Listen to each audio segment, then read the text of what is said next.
Hi guys, Captain One Shot here. So I wanted to make another video today. Today's video is going to be about the benefits of meditation for weight loss. Now just bear with me for a little bit because I know this sounds kind of crazy, but if you are somebody that suffers from like binge eating behaviours, and that's a large part of what sabotages your sort of efforts to lose fat, meditation would be something I would very strongly urge you to consider. Now, myself personally, I've always been like one of these people that when I was working for people, if I used to get like an email that stressed me out, like over the weekend, you know, say on a Friday, I'd get sent something by my boss that was urgent or would just cause me to worry, or he'd say, I need to speak to you urgently on Monday. And I'd just be playing this over in my head sort of all weekend. So typically I would hit that Friday night, I'd be like, right, I'm feeling stressed, I need to chill. Like, how do I do this? So my old sort of habits or strategy would be to go to the fish and chip shop and get like a large portion of fish and chips, or just chips, or sausage and chips. But that's not really an important part of the story, so sorry. And a bottle of wine and like a couple of tubs of Ben and Jerry's, and I would just like hoover through those because I was looking to get that drug-like effect from like food and alcohol. So then you just feel, yeah, kind of drugged, kind of spaced out, and you just sort of sit there on the sofa and be like, oh yeah, I kind of feel relaxed now, I guess.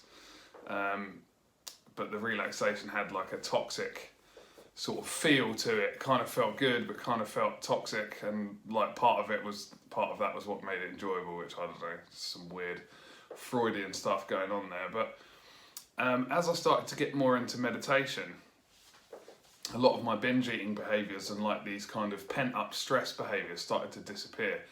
So I've been meditating on and off for about 15 years probably. I should have done a lot more of it than I have, and I've had some big gaps.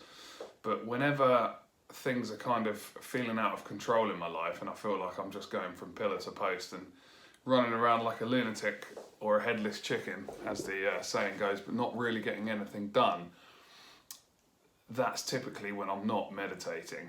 And usually someone will say to me, like my dad or my wife will say, are you meditating, when I'm feeling a bit freaked out, and I'll say no. I'll start my habit back up again and just feels like everything settles down, everything calms down. Addictive behaviours stop, and I just generally feel more at peace, more creative, sleep better, just all of that kind of stuff. So there's so many benefits for it. But how can it stop binge eating? Well, we basically don't have any control over our thoughts, or the average person doesn't have any control over their thoughts. Now your brain might kick up and say, no, I can think whatever I want. And yeah, you can for a limited time. But the brain is very powerful at sort of pulling us down rabbit holes, and quite often thinking gains momentum and spirals. So thinking around binge eating might be like, oh, I'm really stressed, I need something, I need a little treat, oh, like, what's the point, oh, I'll never lose weight anyway, oh yeah, I'm just going to eat as much as I can and then I'll get back on the diet tomorrow, right, what am I going to buy, right, what's the thing that's going to give me the most relief? And then this sort of spiraling thinking, before you know it, you're in a binge, and then that can start these sort of starving and binging cycles where the next day you're like, oh my god, I need to just eat dust and like rabbit hair for the next week, and it creates this sort of pendulum effect. So meditation can pull us out of this because it allows us to be more aware of our thoughts and realise that we're not actually the brain. Like, your brain is not you, it's or your thinking brain is not you, like you're what perceives the thoughts. So your brain just kind of offers you thoughts and says, is this the one? Is this the one? Do you like this one?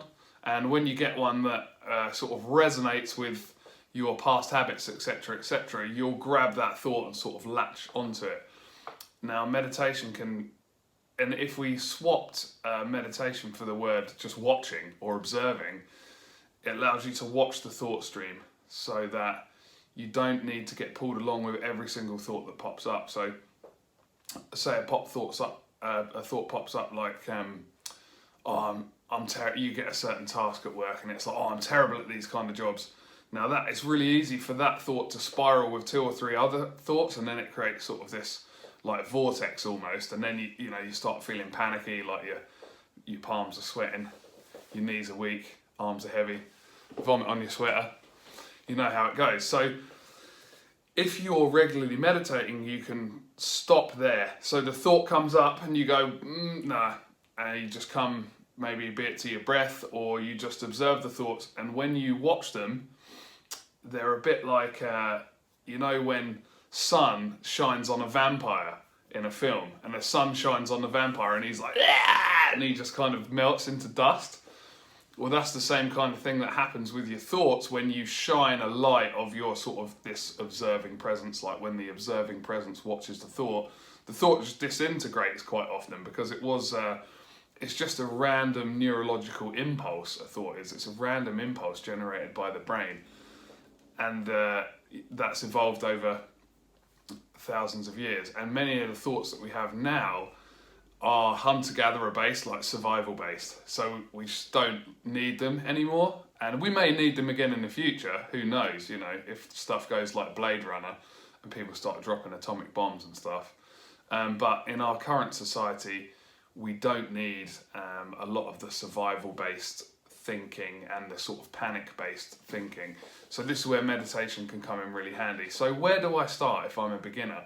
Well, I would just start with like 5 minutes, let's say, or just download Headspace. It's probably a really good place to start, because they're guided, and the guy Andy Puddicombe, I think his name is he's had a lot of training in.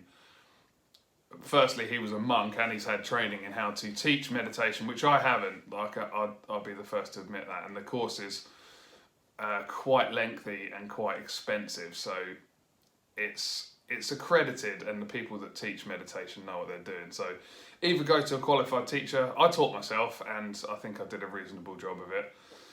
I don't think we always need to learn these things from a coach or a teacher. I think you can read a few books. You read 3-4 books on the subject. You watch some reputable sort of sources on video. There's thousands of meditation teachers out there. So, or you could just try this. Set a timer for 5 minutes.